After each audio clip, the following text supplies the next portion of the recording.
Muy buenas tardes, señoras y señores, bienvenidos a La Explanada. Arrancamos el programa, abrimos esta ventana al entretenimiento, a la cultura, a la información y mucho más de la comarca de Alacante. Y cuando el reloj pasa, y bien pasadas las 5:30 de la tarde, pero lo importante es que volvemos de nuevo para tratar temas tan importantes como estos. Y es que hoy vamos a hablar de la salud vulvar y el placer femenino, y es que son aspectos importantes, esenciales para el bienestar de la mujer, especialmente durante la perimenopausia, la menopausia y la posmenopausia. En esta etapa los cambios hormonales provocan síntomas como la sequedad, el picor o el dolor que no deben normalizarse ni tampoco aceptarse como inevitables. En unos minutos se lo contamos todo de la mano de una fisioterapeuta especializada en suelo pélvico. Pese a ser una técnica rápida, al alcance de cualquier persona, el lavado de manos sigue sin realizarse de la forma adecuada ni con la frecuencia necesaria. Y eso que esta práctica es la medida más económica, sencilla y efectiva para reducir el riesgo de infecciones. El mundo celebra hoy el Día de la Higiene de Manos y nosotros se lo contamos. Y seguimos hablando del fallecimiento del Papa Francisco. Primero, a las puertas del cónclave, analizamos dos de las películas que hablan muy bien de este proceso que estamos a punto de llegar. Hablamos del Cónclave de Edward Berger, que retrata la elección de un nuevo papa tras la muerte de Francisco, y también hablaremos de Los dos papas de Fernando Meirelles, que explora la relación entre el Papa emérito Benedicto XVI y el Papa Francisco I.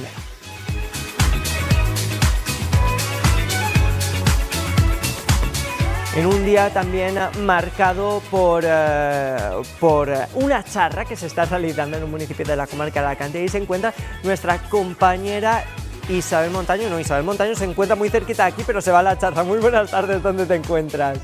¡Ay, mírenla! ¿Qué tal, Carlos? Pues nos pillas ahora mismo que nos vamos corriendo a la Casa de Cultura de Sant Joan d'Alacant. Y te voy a dar dos pistas. Una, mucho aprendizaje, y la segunda, gestionar nuestras emociones. No puedo desvelar nada más. No desveles nada más, vamos a seguir cebando este tema porque enseguida vamos a conectar contigo, pero mientras tanto, hoy tenemos un día muy interesante por delante, porque hace unas semanas hablábamos con la escritora, Premio Planeta, una mujer prolífica en lo suyo, Carmen Posadas, que acaba de sacar libros. Se llama El misterioso caso del impostor del Titanic. Estos son algunos de los titulares que nos deja. Vamos a verlo. Ten en cuenta que cuando se produce un hecho, bueno, como ha ocurrido lamentablemente ahora con la Dana, tú no sabes qué dimensión va a tener. O sea, lo normal es que piensas no va a ocurrir nada, no es una tragedia. Y eso ocurrió a bordo del Titanic. Muchas personas pensaron que iban a estar más seguras en el barco que meterse en una barquichuela ahí rodeado de icebergs a menos 2 grados bajo cero, y entonces eligieron quedarse en el barco. Y la mayor dificultad a la hora de escribir este libro es que sobre el Titanic se han escrito ríos de tinta. O sea, ya se ha contado la historia del violinista del Titanic, de la muchacha del Titanic, del niño del Titanic. Entonces era muy comprometido volver a escribir una novela sobre ese tema. Yo necesitaba anécdotas que fueran reales, pero que fueran nuevas. Esas anécdotas que enseguida escucharemos, pero antes, señoras y señores, como cada tarde esto tampoco cambia. Tómense una biodramina si se marean con las curvas, porque hoy hay muchas. Así que 3, 2, 1, arranca La Explanada.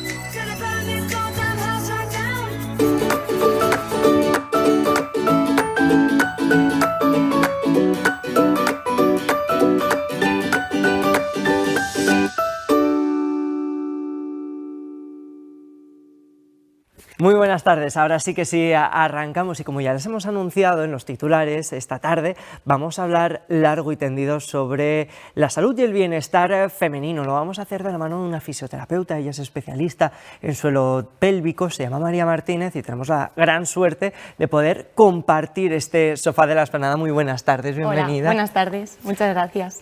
¿Qué te parece si empezamos dejando, yo creo, una frase que podría ser un titular remarcado y marcado: cuidarse no es un lujo, sino una necesidad? Y extrapolado en el tema que tenemos hoy, parece que cobra mayor sentido, si cabe. Totalmente. Hoy en día hay que priorizarse y hay que cuidarse porque es súper importante, y más a partir de una cierta edad, que normalmente se normalizan muchos síntomas, que ahora vamos a hablar de ellos, pero es súper importante saber qué opciones tenemos para poder aliviar estos síntomas o incluso ponerle remedio para tener una mejor calidad de vida.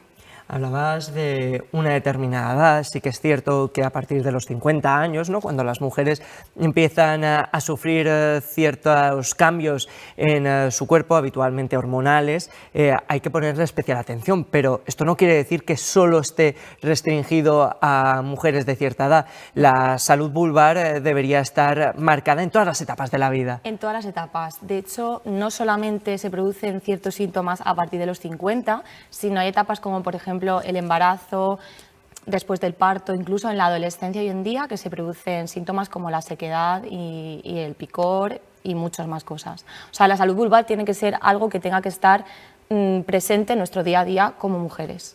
¿Qué cambios hormonales se producen a cierta edad?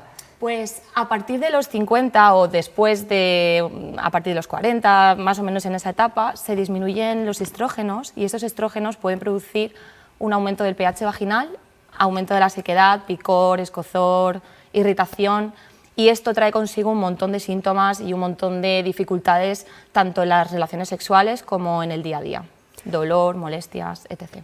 Todo ello también tiene mucho que ver con ese proceso que sufren las mujeres que se llama menopausia. Menopausia. La menopausia es ese día que desde hace un año ya no te baja la regla, pero a veces se pasa peor en la perimenopausia que en la menopausia como tal. Y ahí hay muchos cambios hormonales, aparte de todas las influencias que tenemos en el día a día de alimentación, deporte, estrés, que nos afecta muchísimo a nuestras mucosas. Todo ello en algo muy importante, yo creo que hemos dicho y hay que remarcar, yo creo que a lo largo de esta entrevista lo vamos a hacer en varias ocasiones, no deberíamos normalizar, ¿no? Parece que la mujer cuando sufre dolor dice, bueno, debe ser normal y convive con ello. Justo, no hay que normalizar estos síntomas porque me haga mayor o porque sea común, no hay que normalizar el común con lo normal. Muchas veces la gente se calla las cosas que le suceden o es un tema tabú por miedo a expresar lo que uno siente, pero no debería de ser así. Se debería de comunicar porque hay muchísimas soluciones que si no lo comunicas no sabes qué opciones tienes de tratamiento. Entonces no hay que normalizar ciertos síntomas, claro que no. Tú eres una trabajadora, estás en activo, sí. Convives, ¿no?, con estas realidades. ¿Cómo es en consulta? ¿Cómo va la gente? ¿Tiene cierto miedo? ¿Tiene cierta vergüenza aún a día de hoy? Lo primero de decirte que me encanta mi trabajo y la verdad que es muy bonito poder trabajar con ciertas edades de las mujeres y de los hombres también, pero sobre todo de las mujeres. La gente viene con muchísimo miedo, con muchísima vergüenza, mucho pudor y sobre todo aceptando síntomas y situaciones en su vida porque no les queda otra.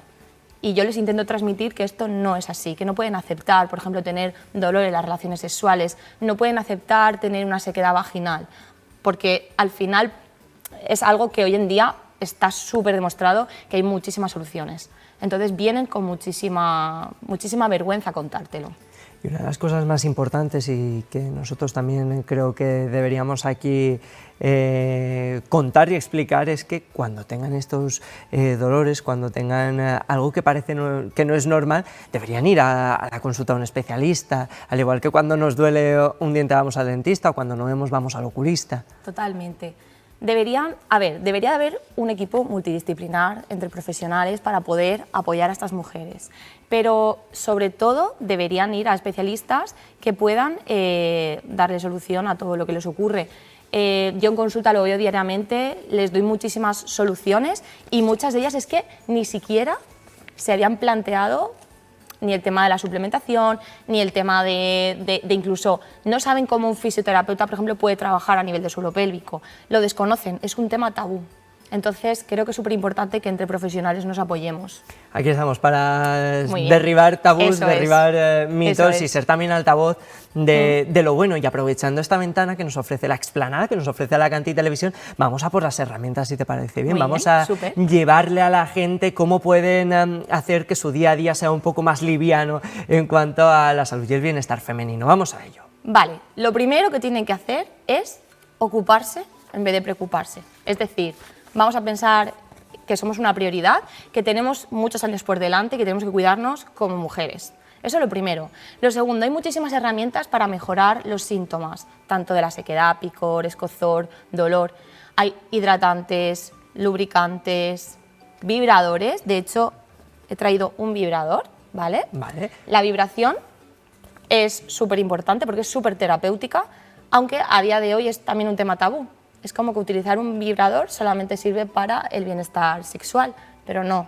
La vibración es terapéutica, ya que en ciertos momentos de la vida necesitamos vibración para que aumente nuestra circulación, para liberar todos los dolores que podemos tener, incluso para mejorar nuestro placer sexual y nuestro bienestar sexual. Con lo cual tiene una doble vertiente, ya Por no supuesto. solo el placer sexual, que también es muy importante, sino que también puede ayudarnos a disminuir incluso el dolor. Sí, porque la vibración lo que hace es bajar y calmar esas dolencias. La higiene. La Yo creo higiene. que esto también debe ser Bueno, fundamental, ¿no? La higiene, todos pensamos que tenemos una super higiene, pero no es así. O sea, hay muchas pautas para mantener, bueno, hoy hablamos de la vulva, pero mantener nuestra vulva bien. No todos los jabones sirven. Hay que buscar jabones adecuados que respeten el pH vulvar y vaginal, ¿vale? Aquí, bueno, ahí mostramos imágenes. Hay muchísimas marcas, hoy en día se venden muchísimas cosas, Opciones. pero hay muchísimas opciones en farmacia que se pueden preguntar, pero lo más importante es, igual que salimos a la cara con crema hidratante en la cara para mantenernos jóvenes, ¿por qué no hidratamos la vulva? ¿Y por qué no la cuidamos? Porque luego llega una cierta edad que ya es un poco tarde o cuesta más mantener esa hidratación. Entonces es importantísimo tener la vulva como una parte de nuestro cuerpo. No ignorarlas, no hacer... Justo. no lo miro, no existe, no, esto Justo. no funciona. Y esto ha pasado durante mucho tiempo. Antes hablabas de la vibración como... Vamos a quedarnos con la primera parte, con algo sexual, como algo para darnos placer.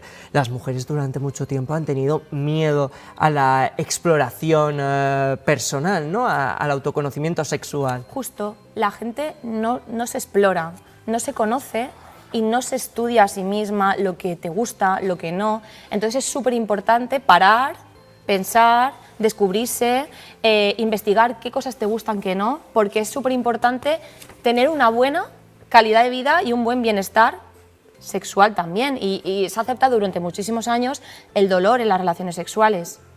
Cosa que tengo un montón de pacientes que me lo dicen como que es algo normal y no tienen relaciones sexuales por miedo al dolor. Esto no puede ser. Las relaciones sexuales no tienen que doler.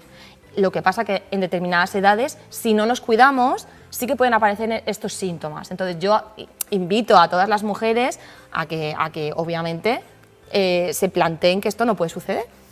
A ver si esto llega y cala profundo en esa gente que también nos supuesto. están viendo desde casa. Al final, en cada crisis, el otro día lo hablamos cuando hablábamos de los aranceles, también lo podemos aplicar en esto, surgen oportunidades. La menopausia también puede ser, ¿no?, un momento de crisis personal o de transformación en la que encontremos una oportunidad. Justo, hasta ahora la menopausia se ha visto como una etapa horrible de la mujer, como ¡ay, qué mal, entro en la menopausia!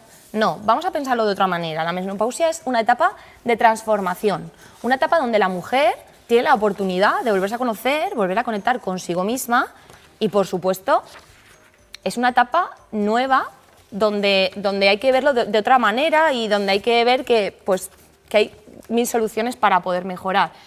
Y no hay que ver como que es una cosa horrible, que ya no tengo vida, que es que ya no voy a poder mejorar nunca más. No, al contrario.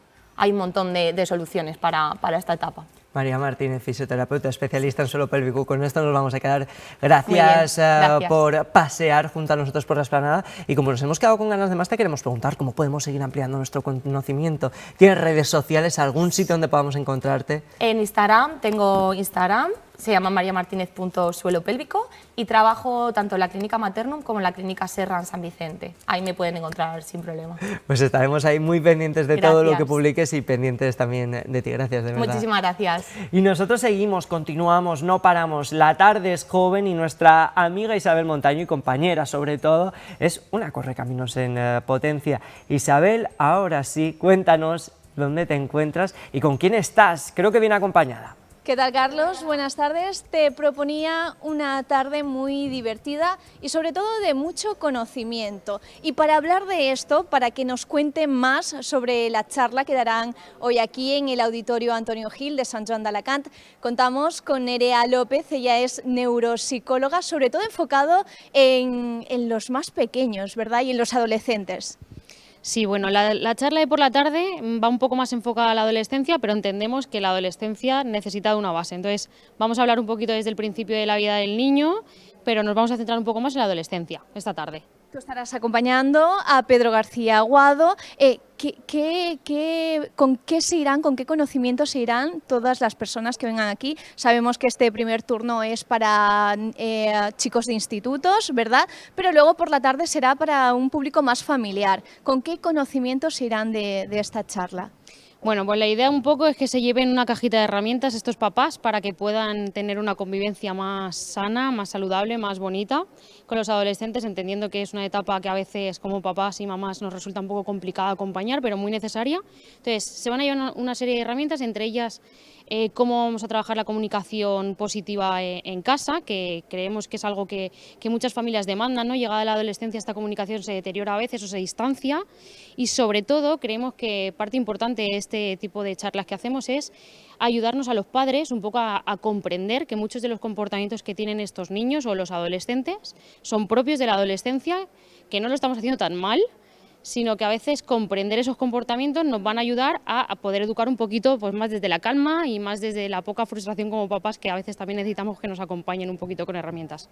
Desde siempre la adolescencia y la juventud han sido una etapa, ¿no?, de nosotros más conflictiva, más complicada que otras, pero el hecho de la irrupción de la tecnología, de las redes sociales, hace todavía que esto se intensifique más, esta etapa tan conflictiva en nuestras vidas. Bueno, pues en la charla de esta tarde hablamos un poco del cambio socioeducativo que se ha producido. Es cierto que parece que arrastramos ciertos patrones de educación como papás y mamás que hemos heredado de antes, de nuestros padres, pero al final estamos en una etapa diferente a la que vivimos cuando fuimos hijos.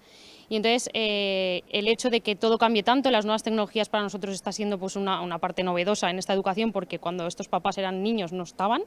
Entonces, todo va cambiando, se produce un cambio socioeducativo, vamos a explicarlo esta tarde, vamos a ver qué cambios se han dado y sobre eso pues tenemos que actualizarnos y un poco ponernos al día, porque esto es un arte, y educar es un arte y como arte pues se tiene que trabajar y entrenar. Aquí en la explanada hay muchos padres y madres que nos están viendo ahora mismo. No podrán venir a vuestra conferencia, pero bueno, lo estarán viendo ahora por la televisión. ¿Algunos tips, unos consejos para estos padres que tienen niños, adolescentes o jóvenes un tanto conflictivos en casa? Claro, a ver, yo diría que hay una frase que nos gusta mucho repetir a Pedro y a mí, y es que detrás de un mal comportamiento siempre hay una emoción que no sabe expresarse, ¿no? Es decir, muchas veces nos fijamos en que hay un mal comportamiento y lo que buscamos es corregirlo, poner una consecuencia, cuando lo que deberíamos hacer es buscar la causa, es decir, ¿qué nos está queriendo decir este chaval con ese comportamiento? ¿Por qué se está comportando así? Generalmente son formas de decir necesito ayuda y no sé cómo recibirla, lo hacen con un comportamiento inadecuado. Es cierto que les tenemos que decir que esto así no se puede hacer, que te puedes enfadar pero no te debes comportar mal, pero sobre todo yo diría que si buscamos la causa y acompañamos desde qué necesita este niño, qué me está pidiendo, muchas veces solucionamos el problema.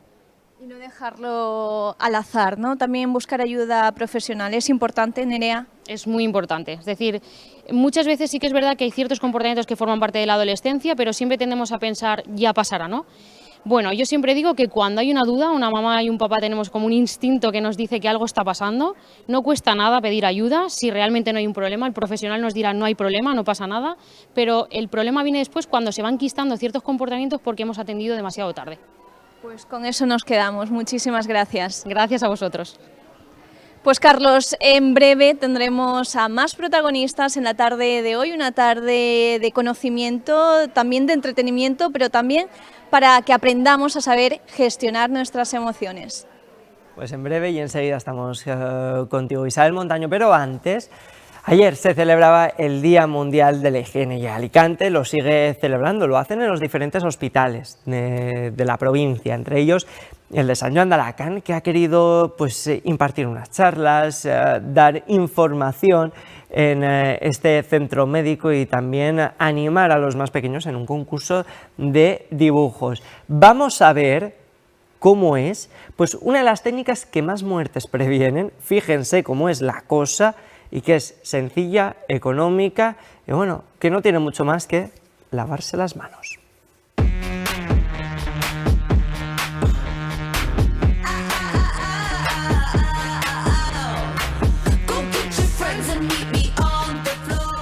La higiene de manos es la medida más sencilla y eficaz para evitar la transmisión de gérmenes entre pacientes y pacientes y para disminuir las infecciones relacionadas con la asistencia. Sobre todo para los profesionales, pero también insistimos en este día sobre los visitantes, la familia, y por eso estamos aquí en el hall para promover la higiene de manos en todos. Esta iniciativa está fundamentalmente en manos de los profesionales, pero es muy importante que desde la dirección lo impulsemos y fortalezcamos estas medidas, porque es ya conocido hace mucho tiempo que el lavarse las manos, higienizar bien las manos, es una de las medidas más baratas y más eficaces y eficientes que existen. Y esta conciencia hay que llevarla tanto a nivel de los ciudadanos, y por eso este dispositivo aquí en la puerta, en el hall principal del hospital, como a los profesionales, porque con eso se evita enfermar a los propios pacientes, que enfermen o que transmitan la enfermedad, e igualmente a los profesionales que puedan no ser transmisores y cuidar también su salud. Luego es una medida que año tras año, incluso y a lo largo del año en diferentes iniciativas, pues procuramos siempre difundir y fortalecer. Este año además OMS, que escoge el 5 de mayo para el Día Mundial de la Higiene de Manos, hace mucho hincapié en el uso adecuado de guantes. A veces nos ponemos los guantes y nos olvidamos de la higiene de manos y eso no está bien, ¿no? Lo importante es siempre hacer higiene de manos y los guantes cuando estén indicados. Y si utilizamos los guantes, primero tenemos que hacer higiene de manos, después nos pondremos los guantes y cuando acabemos la tarea, siempre después tendremos que volver a hacer higiene de manos. Y ese es el mensaje de este año, ¿no? Así podremos evitar la transmisión de los gérmenes de unos pacientes a otros, sobre todo en este entorno.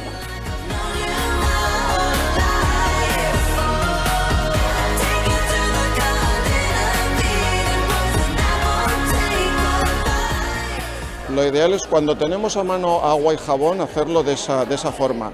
No siempre es posible o no siempre por la operatividad del trabajo y para eso estos geles desinfectantes son muy útiles también en ese sentido para facilitar el trabajo de los profesionales.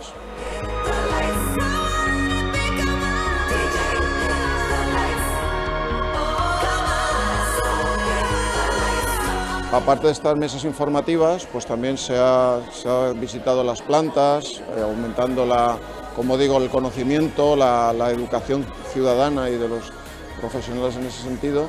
Y bueno, pues el concurso de dibujo, que para que los niños vayan familiarizándose con esta iniciativa y su importancia. Y ahora luego al final de la mañana habrá unas charlas con presentación de datos de cómo está funcionando esta política en nuestro departamento.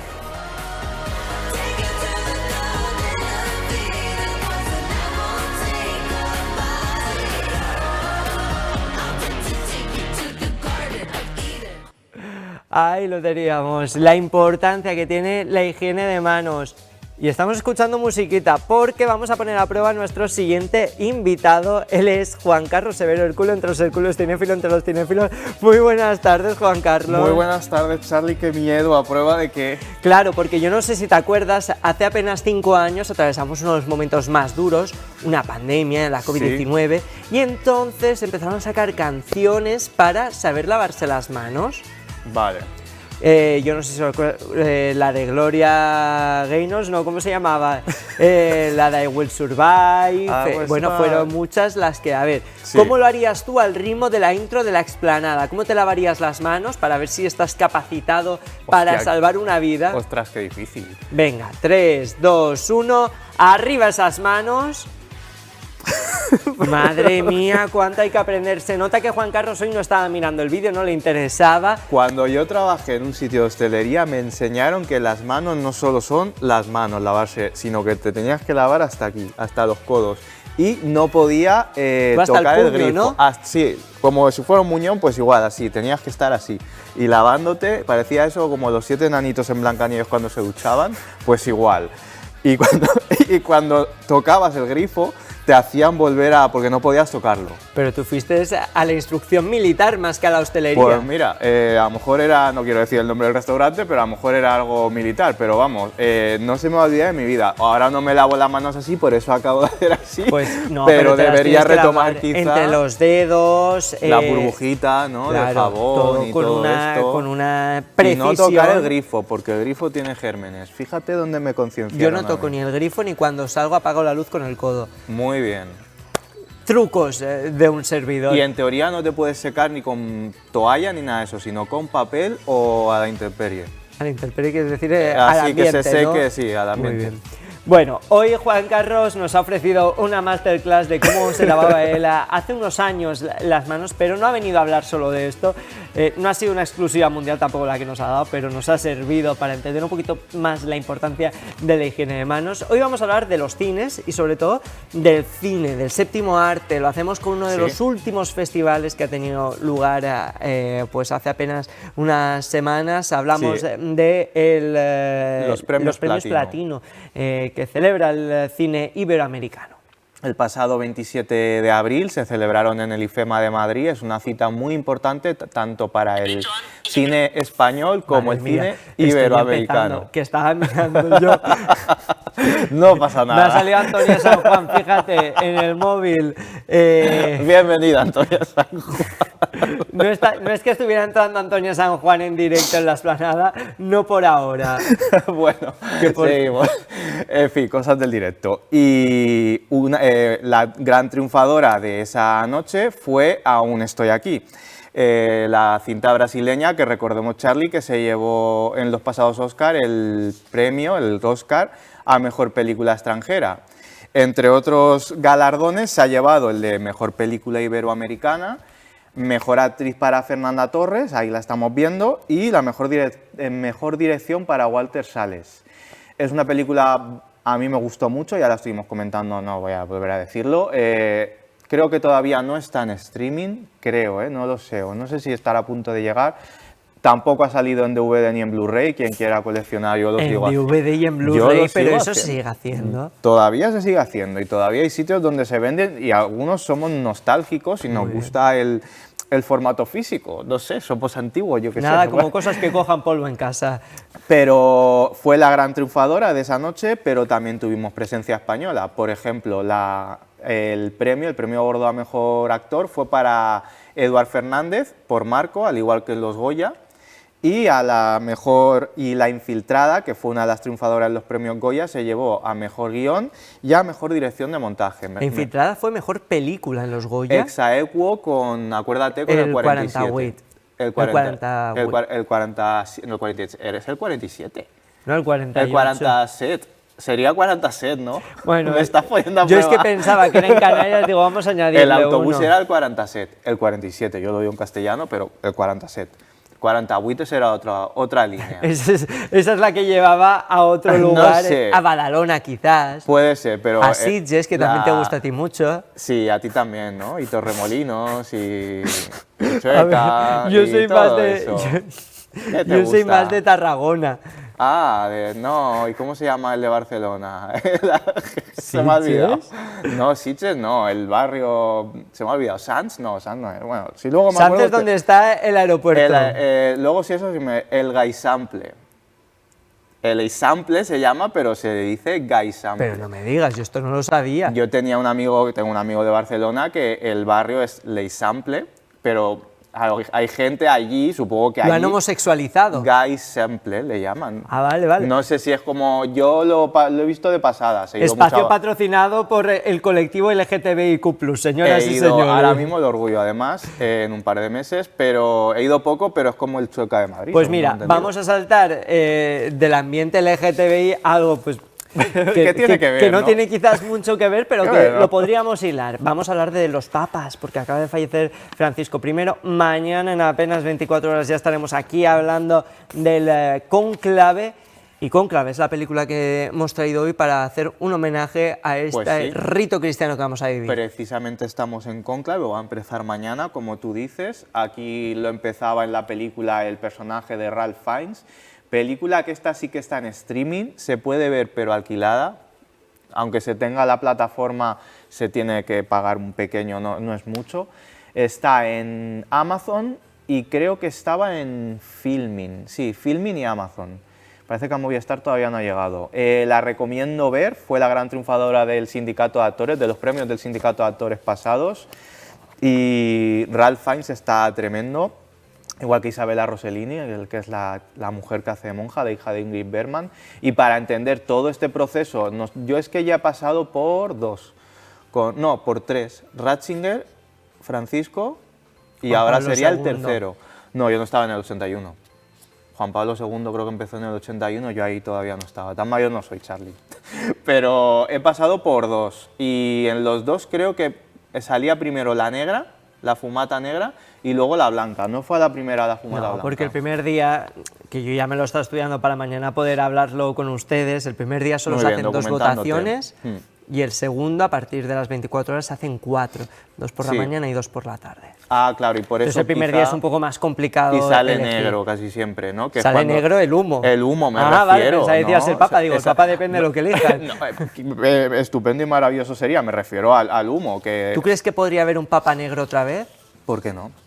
Muy bien. Yo más o menos sé los candidatos más progresistas, más conservadores, y tanto en un grupo como en otro hay personas... ¿Cuál es tu favorito? No me sé los nombres, había uno que era filipino. Luis se llama, que Pues además el de se apellida gafitas, como, sí. como un lugar de Y Cantabria. no es muy mayor, tiene 69, si sale él, yo creo que, a no ser que desgraciadamente pase algo, pero vamos a tener un papa para años. A Francisco lo hemos tenido 12, me hubiera gustado más, porque para mí, pues con sus luces y sus sombras, no ha sido un mal papa. Pues mira, fíjate, hemos tenido hasta 2 papas. Esta es la película que hoy también hemos traído porque hemos vivido algo inédito. Hasta ver 2022 que falleció el otro. a un papa emérito y a un papa al cargo. Sí, además por 2 monstruos de la interpretación, Anthony Hopkins, que interpretaba a Ratzinger, y Jonathan Pryce, que interpretaba a Francisco, recién nombrado. ¿Tú la has visto, Charlie, esta película? Sí, esta la vi. está en Netflix. La vi en Disney, creo. Sí, está en Disney, no me acuerdo. Sé que en Netflix sí que está. La he visto y me gustó Yo la he mucho, de visto, a hecho. mí me gustó, y además la trama está entre del drama, la comedia, pero hay un tema, no voy a decirlo para que quien quiera verla esta noche, fin de semana, que es de rabiosa y de no actualidad, pero de todo lo que pasó entre ellos, porque precisamente dicen que un poco, aparte de los problemas de salud de Ratzinger, lo que también le vino encima fueron las denuncias que hubieron en su pontificado respecto a determinadas posturas, determinados, podemos decirlo, abusos, podemos decir esa palabra, no sé, pero va en torno, en la película, pese a que es un momento dramático, se saca, y la verdad es un tema interesante de ver. A mí la película también me gustó mucho, la recomiendo ver. Pues ahí queda esa recomendación hecha, viene, vamos, como anillo papal al dedo en estos momentos. El anillo del pescador se queda corto. 2 películas imprescindibles para 2 ver en este una. momento. Películas que hayas visto en el último mes, vamos a por Sí. la primera. Ya que me has abandonado todo este mes, he tenido cierto tiempo, y algunas de las que he visto, pues la primera, Confidential Black Bag, protagonizada por Michael Fassbender y Cate Blanchett y dirigida por el oscarizado Steven Soderbergh. Es una película, es un thriller de espionaje, de espías. No puedo decir que sea así muy novedoso, es la típica película de espías, pero sí que es verdad que a mí lo que me ha gustado de la película son los silencios entre los personajes, porque con las miradas, las caras, para eso hay que ser muy buen actor, transmiten más a veces que con el diálogo. The End. The End, no es que no me haya gustado, me sorprendía esto de la propuesta, lo chocante, porque es un musical en una película posapocalíptica. Que esto lo vimos también con Emilia Pérez, la facilidad de hacer un musical con un tema Se súper está trascendental poniendo y de difícil. moda, estamos viendo, pero sí que es verdad que algunos números musicales los meten un poco con calzador. Como en Emilia Pérez. Aquí todavía un poquito más. No quiero, porque a mí me gusta que la gente vaya a sacar sus propias conclusiones a las salas de cine a ver la película. hay momentos que no es que se haga pesado, pero sí que es verdad que meten una canción y te quedas, no sé, no pega con el tema que están hablando de que es tan fatal, que se ha acabado el mundo, meter una canción. Pero bueno, yo animo a la gente a acercarse al cine y a juzgar por ellos mismos. Siguiente película que hayas visto. Pues está en Netflix, con Tom Hardy. Ay, perdona, Estragos. Iba a decir Cónclave. No, Estragos. Pues esta película me ha gustado, no solo porque me gusta Tom Hardy, me gusta como actor, sino porque también es verdad que a veces te hace falta una película de acción para desconectar, para, no sé, en plan para pegar tiros. Es una película de sangre, de tiros, de puñetazos, de todo tipo de bandas criminales, y a quien le guste este género se la recomiendo porque le va a gustar. Tom Hardy, que está de rabiosa actualidad porque está escribiendo la Por segunda fin. temporada de Tabú. Por fin, una serie que a mí me encantó, se estrenó hace 10 años, no, se estrenó en el 2017, 8 años, pues por fin ha estado un poco liado con el proyecto de Venom, la trilogía de Venom. Va a empezar a escribir junto a su padre, que es novelista, Chips Hardy, el guión para esa segunda temporada que estamos todos deseando de ver, porque se nos quedó ahí el final en la primera, no voy a decirla para quien no la haya visto. Está en Max y en Filmin, son 8 capítulos, para mí no se me hacen muy pesados y cada capítulo es 1 hora. Pues Tom Hardy y su padre, mano a mano, están escribiendo el guión para esa segunda temporada. Lo que yo no sé, seguramente para este año no llegará, pero como mucho para 2026 yo creo que estará preparada. Y cerramos con Pequeñas cartas indiscretas, que es una película que empecé a ver y me estaba gustando mucho. ¿Has empezado a ver? Sí, pues pero me no la alegro acabé. porque te va a gustar. Yo la he visto 2 veces en versión doblada primero y luego la vi en versión original. Porque en la versión original el acento británico e irlandés son diferentes y es para ver un poco las clases sociales que hay, y en el castellano también se puede ver pues, por los gestos, por la forma de hablar el doblador, pero en el inglés se sacan más matices. Está protagonizada por la oscarizada Olivia Colman, la reina Ana de La Favorita, y por Jessie Buckley, que coincidió con ella en La hija oscura. Lo que pasa es que no tenían escenas juntas porque hacían las dos el mismo personaje a diferente edad. Es una comedia, la gente se va a reír porque la verdad es que el tema es bastante... Está basado en hechos reales. Está basada en hechos reales en los años 20, allí en Inglaterra.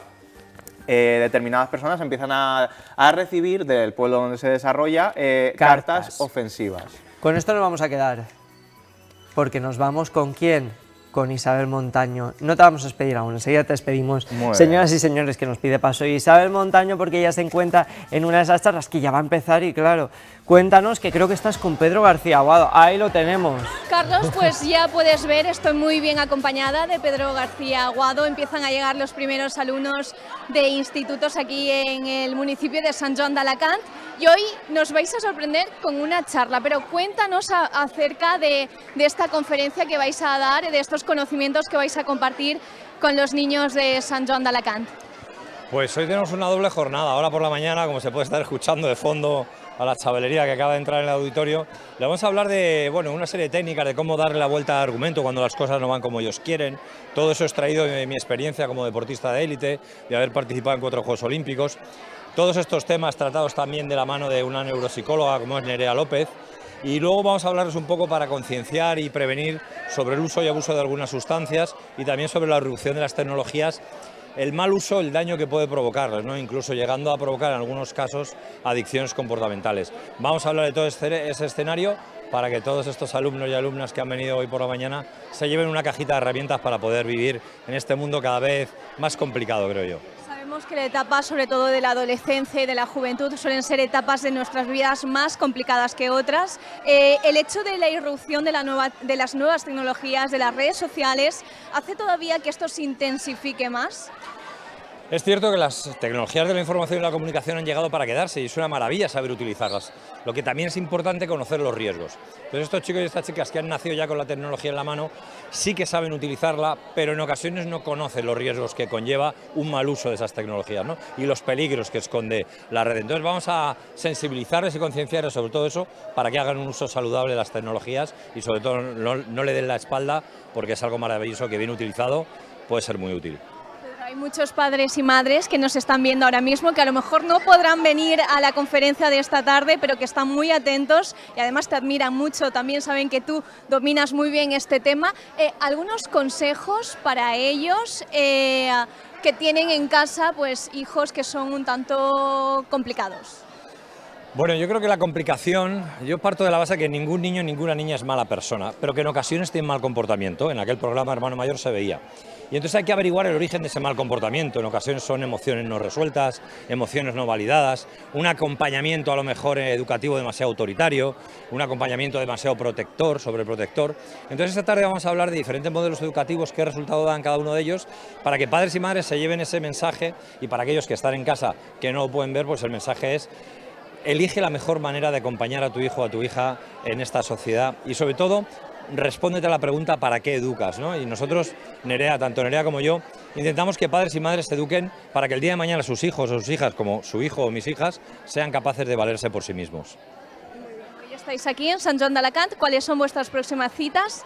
Bueno, yo mañana estoy en La Coruña, Nerea en su gabinete de Almazora, en Castellón, y la verdad que seguimos ayudando, transmitiendo, divulgando, pues para ayudar en el bonito reto que significa educar hoy.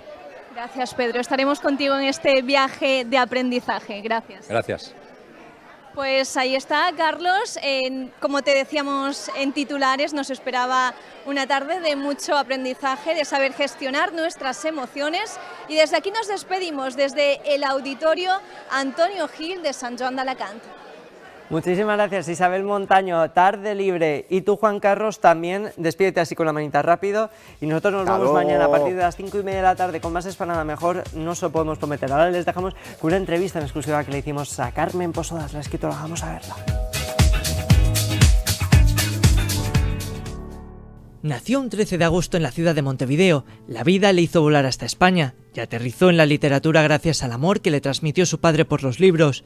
Prolífica escritora con 12 novelas, 10 cuentos infantiles y hasta premios tan prestigiosos como El Planeta.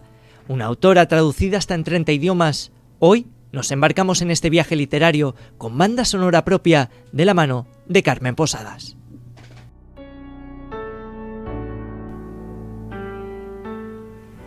Y el 15 de abril del año 1912, el transatlántico más lujoso del mundo naufragaba en aguas del Atlántico Norte. A bordo, más de 2.000 pasajeros. 7 de ellos eran españoles, 3 de ellos murieron y uno incluso casi resucita.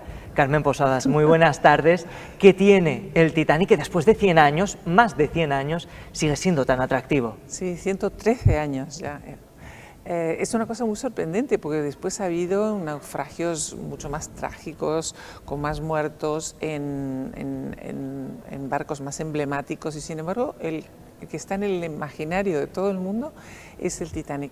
Yo creo que hay muchas razones, pero a mí la que más me interesa como escritora es que a bordo del Titanic es casi como una obra de teatro de Shakespeare o como una obra de Cervantes, están todas las pasiones humanas, desde las más generosas y entregadas hasta las más abyectas.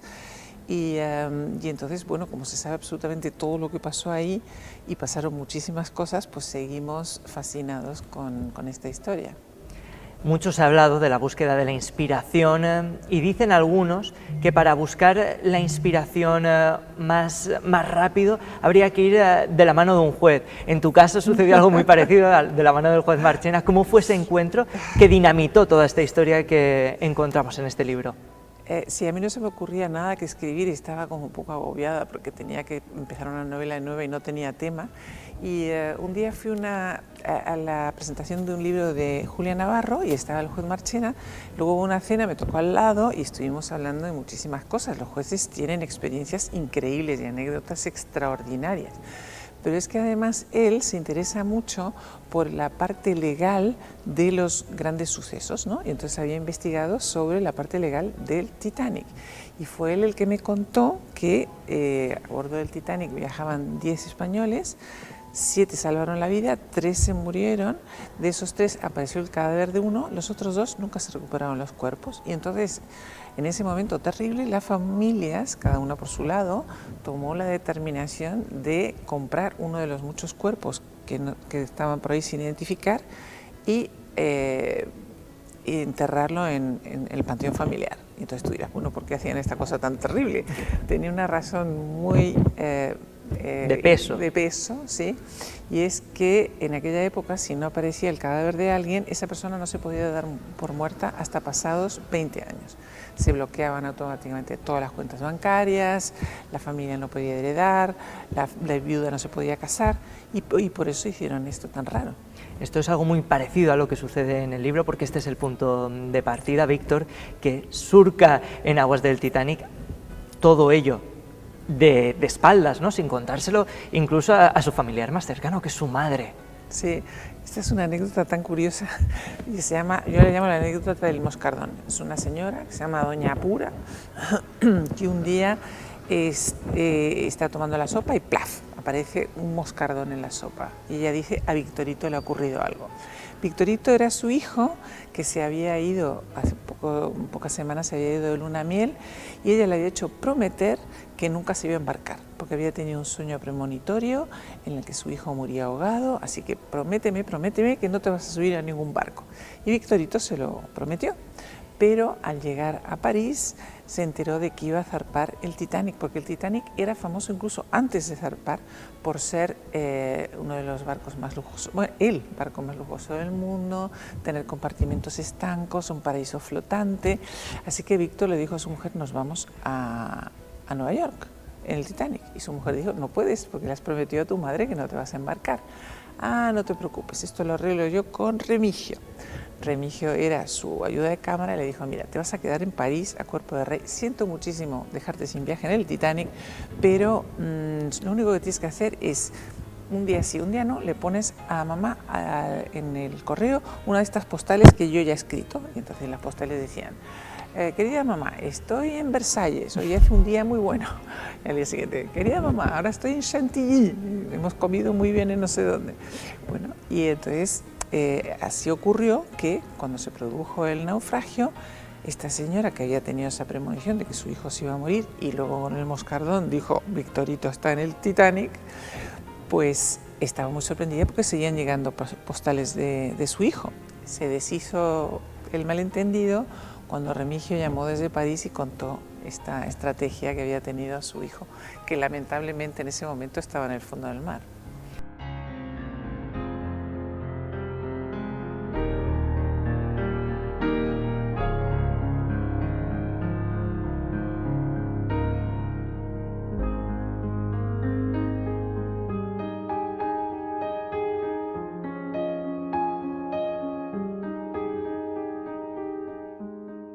Una historia que tiene rasgos de ficción, pero también mucho de realidad, por la historia que cuentas, por el barco que es, y además también aparecen unos protagonistas de excepción. Una de ellas es Emilia Pardo Bazán, y acompañado de Ignacio Silva, uno de sus personajes en la ficción, uno de sus personajes literarios. ¿Cómo fue elegirlos a ellos? Pues mira, una vez que ya sabía que quería contar el misterioso caso del impostor del Titanic, porque hay que decir que esta novela tiene lugar 10 años después del naufragio, cuando en casa de unas dos personas que te acabo de contar que habían enterrado el cadáver que no era en la tumba, llega Ding Dong, buenas, soy yo. Soy Víctor. Y como además la familia sabía que había enterrado a otra persona que no era su pariente ahí, pues cabía la posibilidad de que esa persona fuera quien decía ser. Hablaba igual que ella, conocía la casa, el perro lo reconoció, todo eso. Y entonces ahí necesitaba yo un investigador, necesitaba un detective que averiguara el misterioso caso. Y entonces se me ocurrió que sería perfecta Emilia Pardo Bazán, porque a ella le encantaba la crónica negra, le gustaba muchísimo y había escrito una novela que se llama La gota de sangre, que es pionera en su género, de las primeras novelas policíacas que se escriben en el mundo y en concreto en España por una mujer, por supuesto la primera. Tú ya tenías cierto conocimiento del Titanic, porque en tu familia incluso conocíais a gente que había estado dentro de este barco en el momento en el que se hundía. Sí, mi familia era muy amiga de unos señores que se llamaban Artagabeitia. Hay que decir que en el Titanic iban 3 uruguayos, los 3 murieron. Los tres iban en primera clase y en concreto este señor Artagavitia tiene una historia muy curiosa porque él había naufragado previamente y entonces le había cogido muchísimo miedo al mar. Pero claro, si vives en Uruguay y te gusta viajar, tienes un problema porque en aquella época no había aviones. Así que dijo, bueno, voy a vencer este miedo terrible que tengo al mar y me voy a embarcar en el Titanic, nada menos. Mala suerte. Y lo curioso del caso es que cuando se produjo el choque con el iceberg, él fue de los que estaba tranquilísimo, dijo, no va a pasar nada, porque esto no se parece a lo que yo he vivido, estoy en el barco más seguro del mundo, tiene compartimentos estancos, es absolutamente insumergible, me voy a la biblioteca y me tomo un whisky. Imagínate. De hecho, muchos de esas personas que estaban allí, y lo hemos visto gracias a la película de Leonardo DiCaprio, se lo tomaban con cierta calma, ¿no? Los barcos se iban sin estar completos al 100%, había cierta sensación de fiesta incluso mientras se hundía el Titanic. Claro, es que hay que tener en cuenta que cuando se produce un hecho, bueno, como ha ocurrido lamentablemente ahora con la Dana, tú no sabes qué dimensión va a tener. O sea, lo normal es que piensas no va a ocurrir nada, no es una tragedia. Y eso ocurrió a bordo del Titanic. Muchas personas pensaron que iban a estar más seguras en el barco que meterse en una barquichuela ahí rodeado de icebergs a menos 2 grados bajo cero y entonces eligieron quedarse en el barco. Ocurrió que cuando ya se dieron cuenta de que se iban al fondo del mar, se tiraron muchos al agua con sus chalecos salvavidas, ¿no? Y intentaron llegar a las barcas, ¿no? Para salvarse, porque aunque solo sea por el frío monstruoso, es que no es capaz de aguantar más de 10 minutos, ¿no? Y ocurrió, y es una de las escenas terribles del Titanic, es que los que estaban en los botes, como tú has dicho, muchos de ellos llegaron al agua prácticamente vacíos, tenían capacidad para 60 personas y solamente llevaban 20. Bueno, pues cuando estos pobres desgraciados que estaban en el agua intentaban subirse, los que estaban arriba los rechazaban porque pensaban que iban a hundir la barca, ¿no? Y entonces los oficiales les dispararon, aparecieron muchos cadáveres con tiros de bala y otros con las manos cortadas. Esto a mí me llamó mucho la atención porque yo no tenía ni idea que en todos los botes salvavidas de los barcos hay siempre hachas y lo que hacían estos que estaban arriba era cortarle las manos para que no pudieran subirse al bote.